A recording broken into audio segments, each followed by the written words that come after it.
Namaste, and good afternoon. Welcome to our series of interviews with disciples and devotees. And today again we're honored to have our brother Madhusudan. Thank you, Narad. You wanted to talk to us today about what Mother taught you about the occult That's right. in healing. Yes, also in healing, but for many other things, because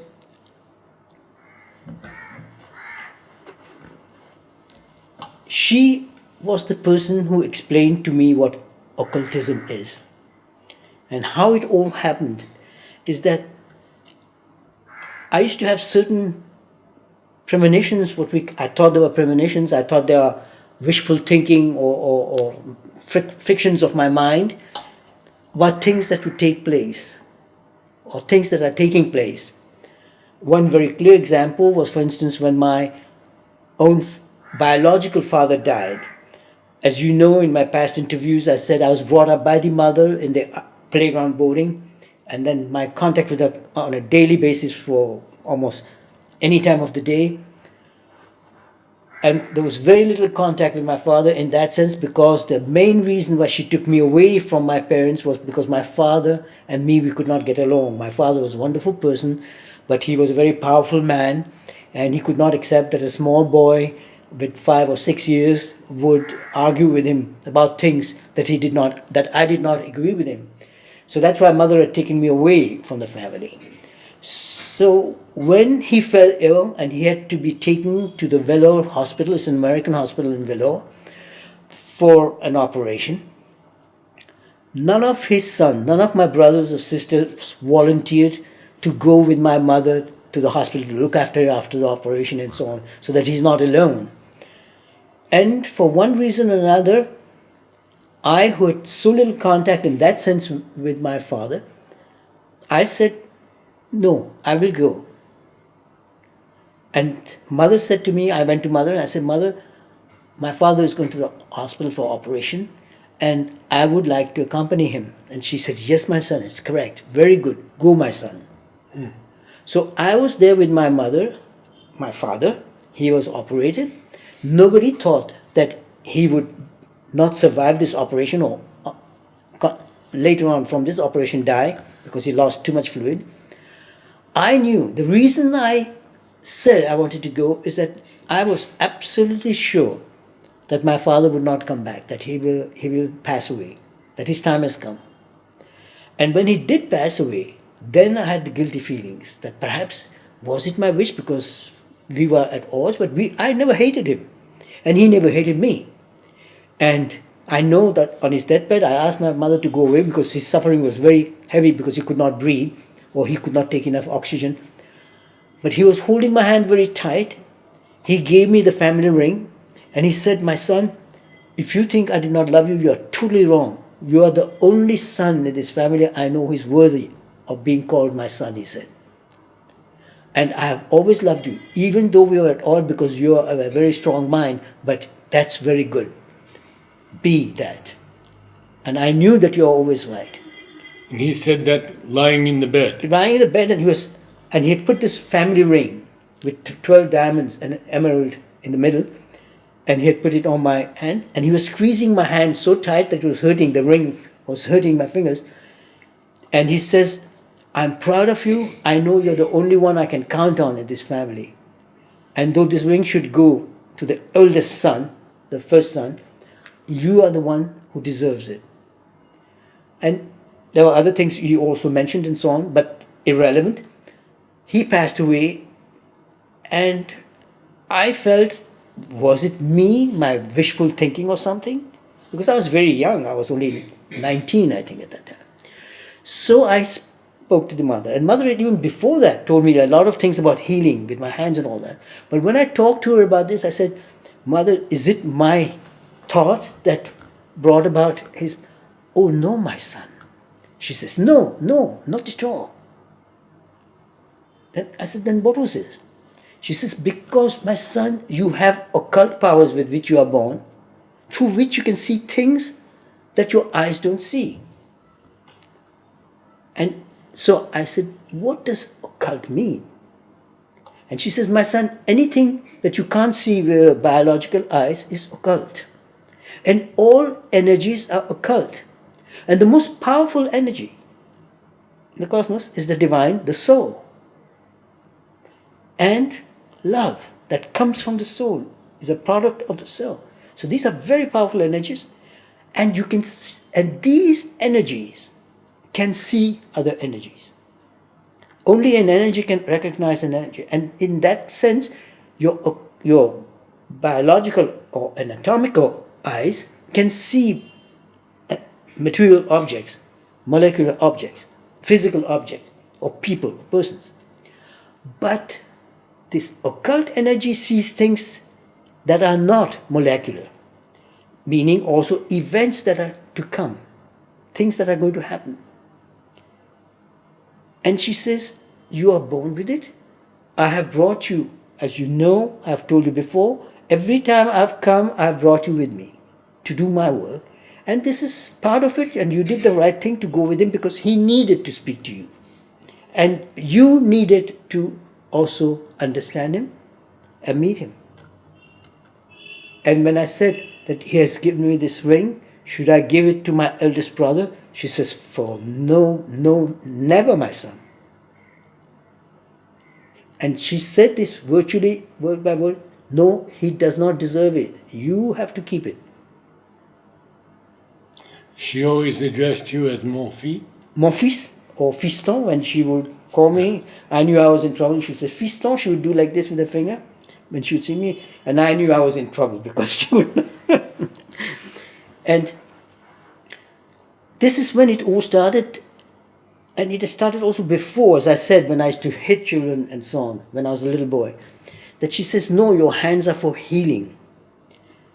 And at this point, she had explained me what occultism was. And she said, occultism is the science of energies, which you have to study. And if you study these energies and understand them, my son, you can manipulate them like you manipulate flour and milk and water to make chapatis or whatever. You can manipulate these, put them together, and you can apply them for specific purposes. And she says the concept that occultism is something evil or black magic and all that is nonsense. Don't worry, my son.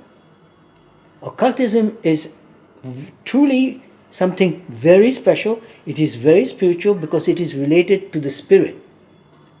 And the spirit can see spirit, and the spirit can see energies, can understand energies. And she says, all these divine energies, an energy of Lakshmi, the energy of divine grace, she says, nothing can manifest without the divine grace, without the energy of Lakshmi. And she is the person who really took me along on this path of this inner life, this physical life that I have, but this very special inner life, that spiritual life, if you call it, or spirit, which has helped me as a person, but also specially for doing the mission to help people. And this is also what I'd asked. Well, I said, but what is my mission? Missionaries convert people. And she said, no, mission is when you have a devoir, that you have something to give or to do. And she says, you have to help people realize themselves what they want. And you have to free them from the problem or pain that they are suffering from, for which they come to you. You don't have to convert them. You don't have to make them spiritual, anything. And this is what I like, that I have not had the need to tell people what Mother has said or what Aurobindo said and to convert them towards Mother or Aurobindo. She says, no, you have something more special to do. And all this that we have taught, you know, and you apply it. Don't teach, just apply. And that is where I understood the role of occult energies in the field of medicine. And it becomes every day clearer that we are treating only the material body. We are treating truly only the residence where the soul is. The body is soul's temple. It lives in us. Our true identity, Mother told me, is your soul. You are only living in this body, she says. And the body is very important. It should be maintained. It should be, the temple is something sacred, something very special because you live in it. So don't neglect your body. Don't harm your body. She was very liberal. She even told me that, when I'd asked her that an aunt of mine did not want me, when I was going to Germany, to drink alcohol and to eat meat. And she said to me, believe it or not, my son, Germany makes excellent beer. Yes, you told me that. Yes. And fresh beer is delicious and good for your health. Don't exaggerate, but enjoy it. She said, strong alcohols, tu peux laisser faire, she said. You can let it be. But she didn't say, don't take. And I enjoy a good cognac or a good whiskey. That's only for me.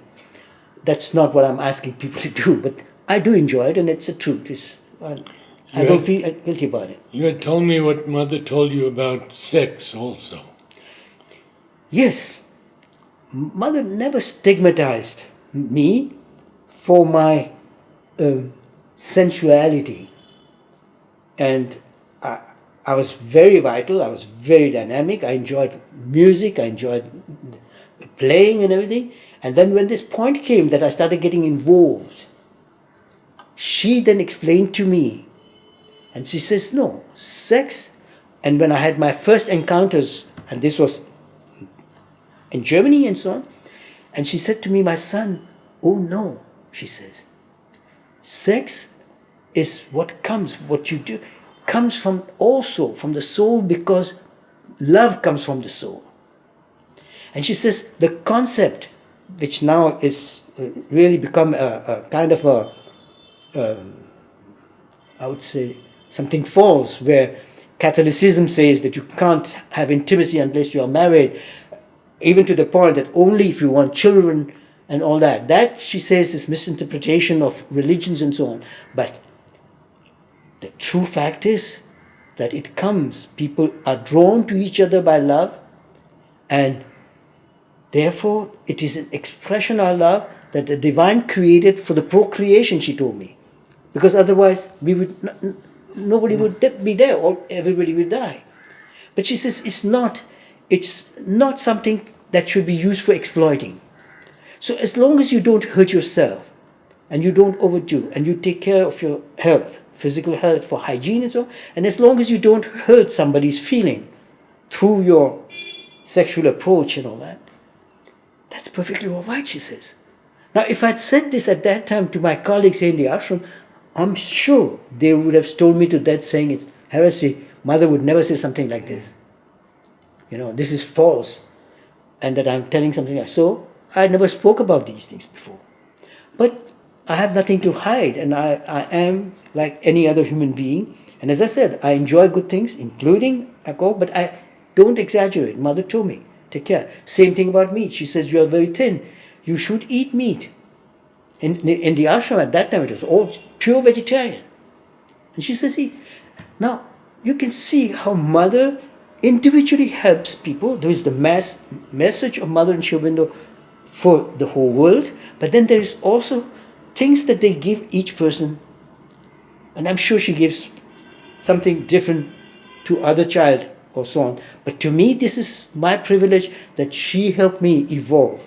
She helped me understand, and she made out of me, I personally feel, the true healer that I help. And she told me also, don't talk about your degrees and your titles. They can know you're a doctor, but let everybody come to you. People with spiritual, and she said it also, aussi les personnes qui ont des problèmes spirituels, religieux, émotionnels, des problèmes économiques, des conflits.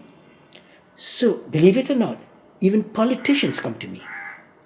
I have priests from the highest offices of Catholic Italian Church, with office in Jerusalem, in Rome, and in Turin, who come to me for consultation because of their inner conflicts. And again, there, talking of sex, you won't believe. One of these priests, very, very important person, in Turin when he comes, he has these three places. He gives mass on Sunday, and the preaching is that you don't do these things, sex without marriage and all that. And then he comes to me and he's tormented because his relationship with his lover, who also happens to be a patient of mine, a doctor in psychology, and she comes to me and she says, "My God, Madhu, help me. This man is out of control. It is not just sex, it is obsession, and it is almost pathological the way his desires are." And he would come to me for that and say, how do I change these things? And it's very simple. If you ask me what was my advice to him, I said, look, I won't take his name because he's so famous that even if I say his first name, they would find out who he is. And I said to him, look, if you can't control it, he says, I just can't control it. And I said, if you can't control it with your will, then you have to take assistance. And just as much as there is Viagra for men who do not get erection because of their age or because of illness or whatever, these medications help them for their sexual activity. There is also medication or products that lower down libido, the desire, and that can help you. And that will improve your relationship because you do love her, but then you're exaggerating what you're doing and thereby hurting her. Because she says it's too much for her. It is worse than, she said, even worse than pornography. So you can see I'm talking openly about these things because Mother never stopped me from talking to her about anything and everything in private. Tell us more about how you have used your occult powers in healing. Basically through the fact that what the eyes can't see, what a machine cannot see. For instance, when you look at an electroencephalogram, it gives you very clear indications of the brain frequencies and so on, and if there are any damages and blockades and so on. It gives you a lot of information. A radiological exposure, a CAT scan, everything gives you a lot of information. The machines give us a lot of information about the body and the pathology. But then there are things that the machine can't read, the doctors can't see with the biological eyes, but one can see the way Mother told me that you are seeing, because I told her I can see things, and I know that this child has a problem, or that this patient has this and this, and my colleagues, they say it's impossible.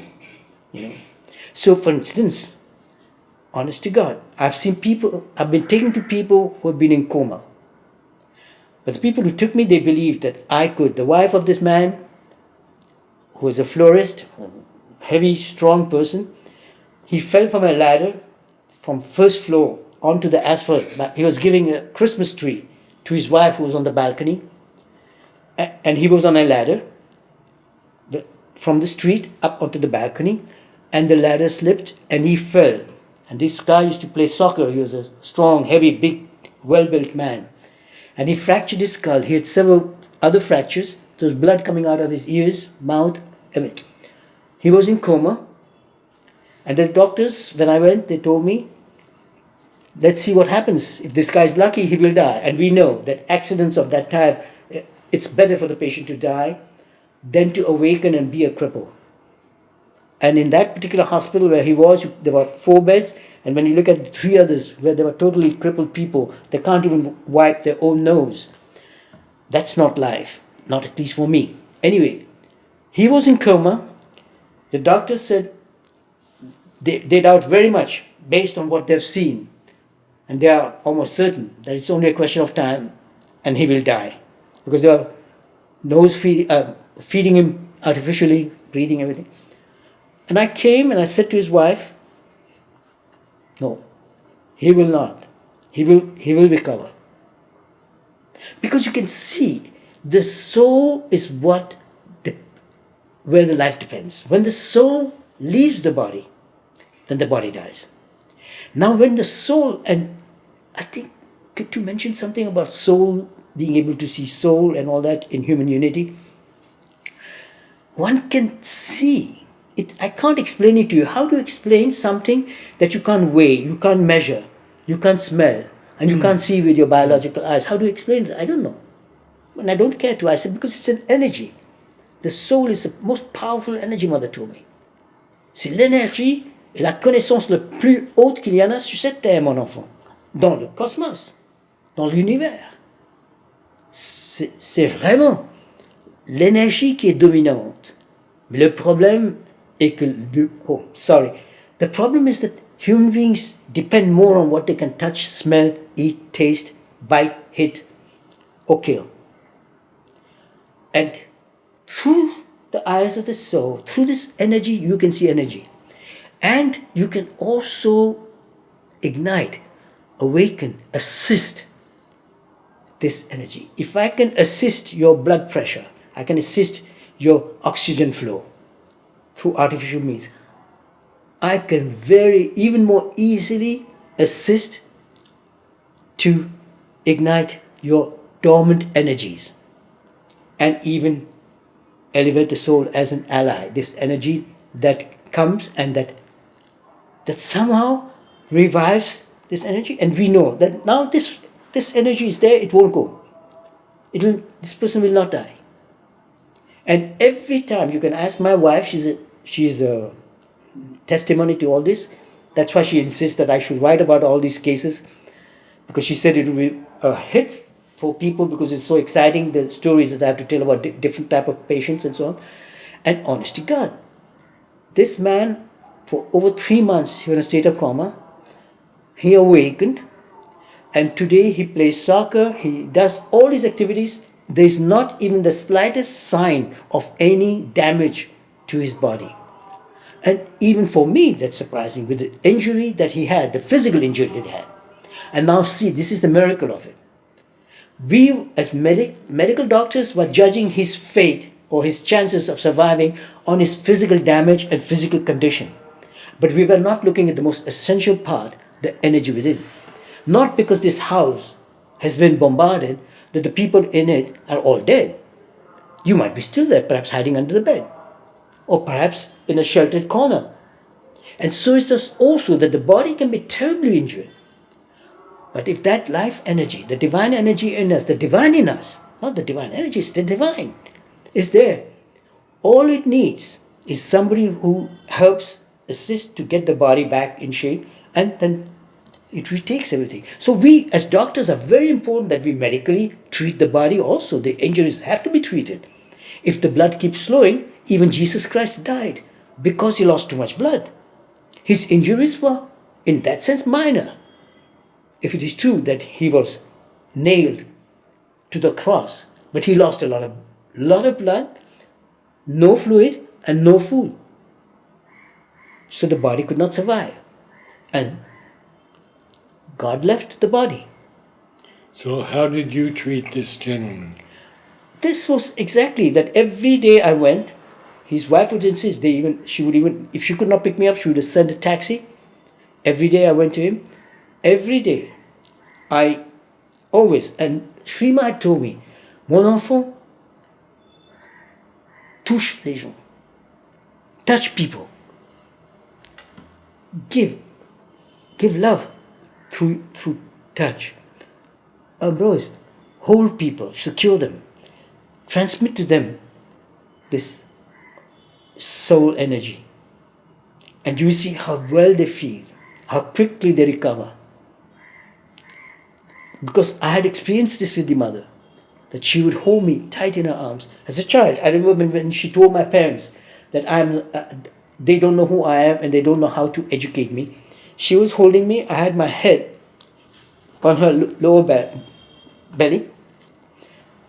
I was holding it like that, and she was holding my head like this against her belly and talking to my mother, father, and Ravindraji, telling that Ravindraji should take me and put me in the boarding. And I can imagine, I've always been as if I was born from her. And honest to God, I knew as a child already, though I was so naughty, so undisciplined, I knew from childhood that she has brought me on this earth for this mission to help mankind. And I tell people I have no message for humanity. They have a message. Jesus Christ has a message. Buddha has a message. Allah has a message. I don't have a message. I tell them I don't have wisdom. I have only this ability that I am supposed to cure and heal people and help people realize also the economic goals. I've had people come to me. Here, look at this story. Very interesting. Shrima, she's incredible.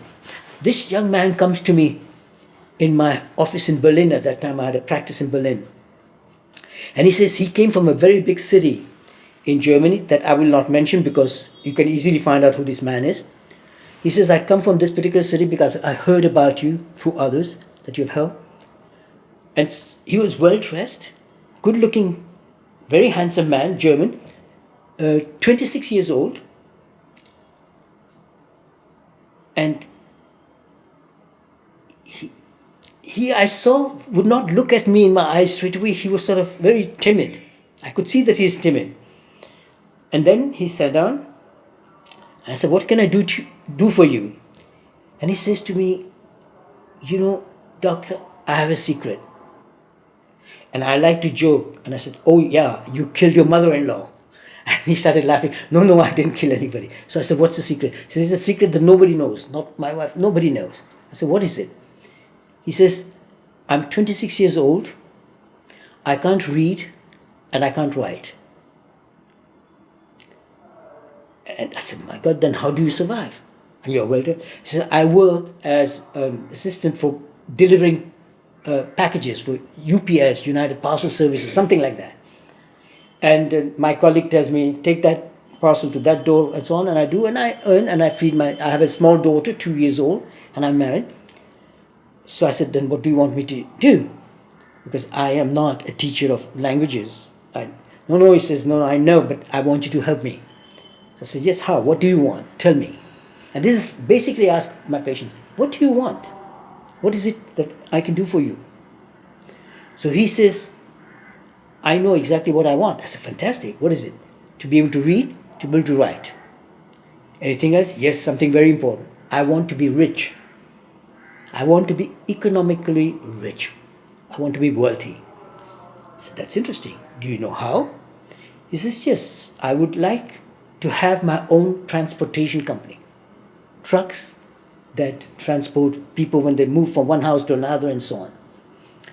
A moving company. Not transportation, but a moving company. And this man, and he said, I said, fantastic.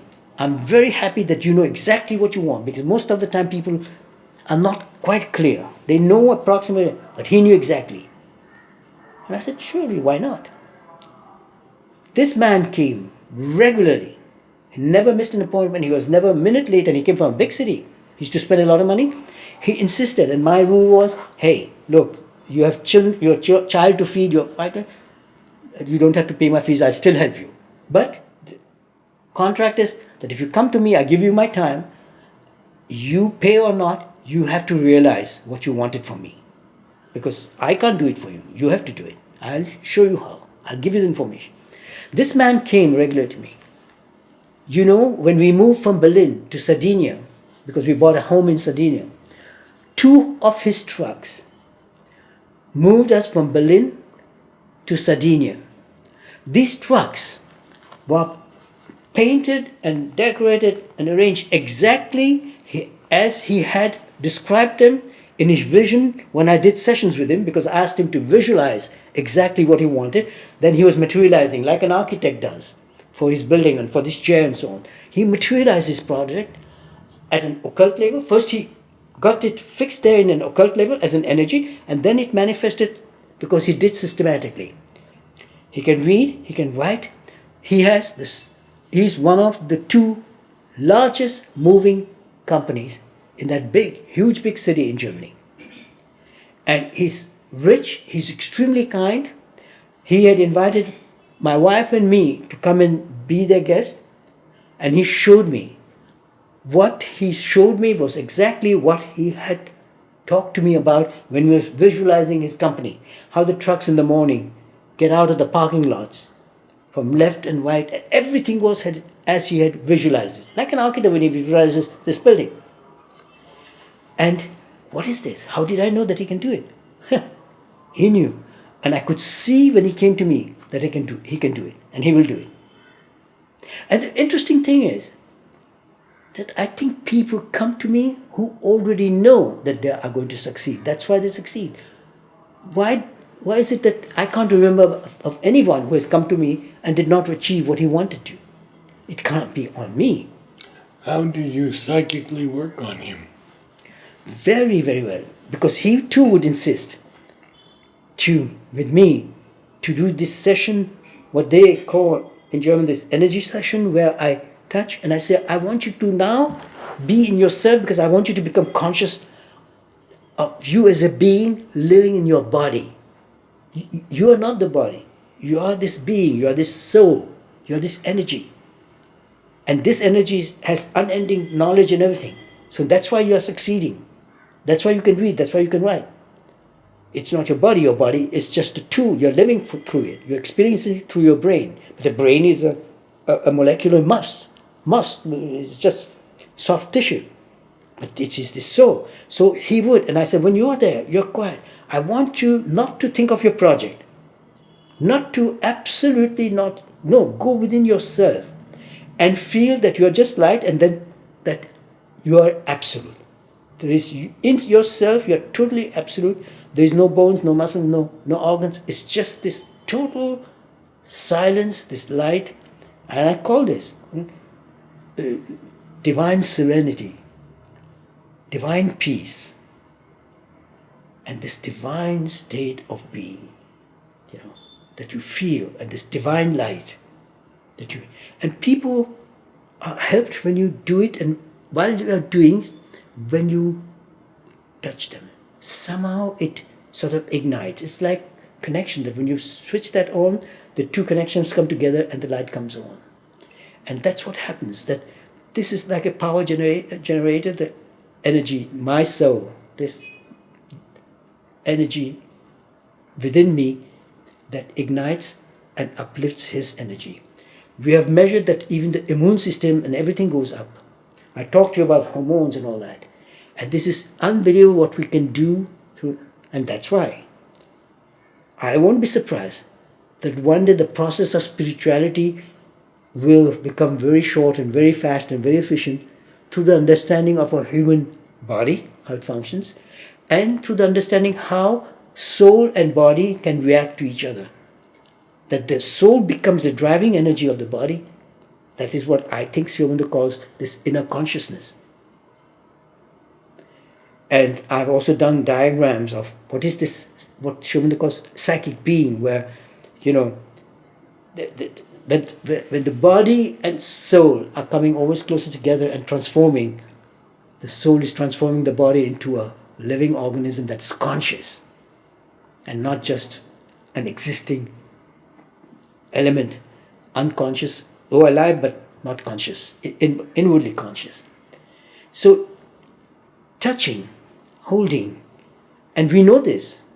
Look, the bond between a mother and child is born, as I said, through this hormone oxytocin. And it really is the hormone that mother and child are bound with. And it comes through the process of birth. Again there, this aspect of sexuality and everything, how important the entire cycle is. And if you look at sex, if you look at healing and everything, in its totality, you start enjoying life. And that's what makes me the happiest man on earth, not possessing everything or not possessing anything, but still the happiest man on earth, because I feel I am. And I am because I am aware that I am this soul living in this body. I don't have the wisdom to give to others, but at least this knowledge that I can help them realize their goals and that what they truly want. Even politicians, when they come and their problems. So as I said, priests, politicians, simple people, prostitutes, they too have their problems. Surgeons, people who are extremely philosophical, writers. It's interesting. It's a beautiful profession to help people realize themselves. And each person has his own wish. And I don't know why everybody should be like an ashramite. Why everybody should be like Aurobindo Mother. I want everybody to be themselves. And I tell them, I have no prejudice. No prejudice whatsoever. I have a taste, but I am not prejudiced. And it's his life. He can decide what he wants to do with it. I warn them, I do tell them that look, you can attain anything. Absolutely. La mère me l'a dit. Mon fils, tu peux rejoindre tout ce que tu veux. Tu peux réaliser tout ce que tu veux parce que tu sais comment le faire. Because you know how to do it. Mais faites attention, mon enfant. Il ne faut pas que tu te fais mal à toi ou à quelqu'un d'autre. As long as you make sure that you don't hurt yourself and you don't hurt somebody else. She also told me not to depend on morality when talking about sex and all that, but on responsibility. And the difference between morality is that morality is hypocrisy created by man. Responsibility, this is something divine, where I say the formula for responsibility for me is to make sure that what I do does not, based on my knowledge, experience, and intelligence. If I want to do something, I ask if it's going to hurt me. If no, I ask, would it hurt somebody else? If the answer is no, it would not, then I do it. But being human, I could err, I could make a mistake. And Mother told me, si tu fais une erreur, forgive yourself. Again, why no guilt feeling in me? Because when I do make an error, and I feel guilty in the sense that I hurt Narad, I ask him for pardon, not because I want him to feel better, but I want to relieve myself of my guilt. And I'm sincere when I said, I ask you for your forgiveness. And even if he says to me, show me your honesty, kiss my feet, I will do it in front of everybody. I'll go on my knees and I'll kiss his feet because I know I'm sincere about what I'm asking. Then if he does not pardon me, that's his right. But I feel free because I did what I requested pardon. I asked for pardon, to be forgiven. So not morality, but responsibility, and that responsibility I ask only this plain question, will it hurt somebody or me from what I know and experience? And if I make a mistake because I'm human, at least I did not do it out of purpose to hurt someone. Hey, voilà, c'est très simple. It's very simple. Thank you so much. Thank you. Namaste. Basta.